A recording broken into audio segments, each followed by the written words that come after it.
muri Zimbabwe. Aiwa, Nelson Mandela sounding Job Sikhala wemuZimbabwe. Aiwa, azonyatso kubuda pachena, azonyatso kuunza urongwa hwake kuti akufoma party. Ava kufoma party yaari kuti ichaunza change muZimbabwe, ichaunza national development. Muri Zimbabwe, aiwa, azopira gotsi vaNelson Chamisa, azonyatso kuvasiya akati aiwa ima muna future. Saka ndira mberi nenyaya iyi nokurudzira bva subscriber, like, wotina on the bell icon. Tapochona maupdates andokupa pano paZim News Live. Nokuti muzana nasi nawo zinonzi musungwa wezvematengero enyika akasunungurwa uyo ave kunemerwa nevanhu achinzi Mandela Light.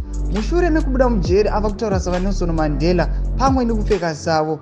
Job Sikhala azivisa zvekuumba National People's Democratic Convention NPDC neurongwa hwayo hwese hwerepresentation system.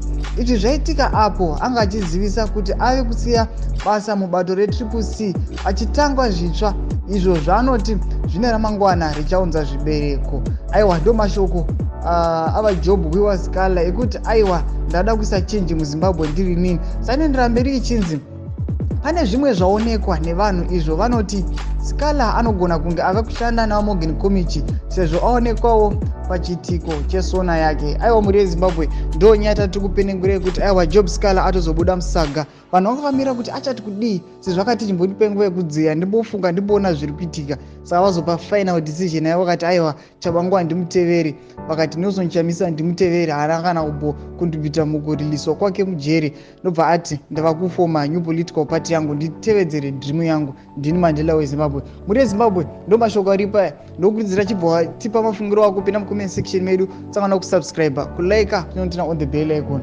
Tamuchana maupdates andokupa pano paZim News Live.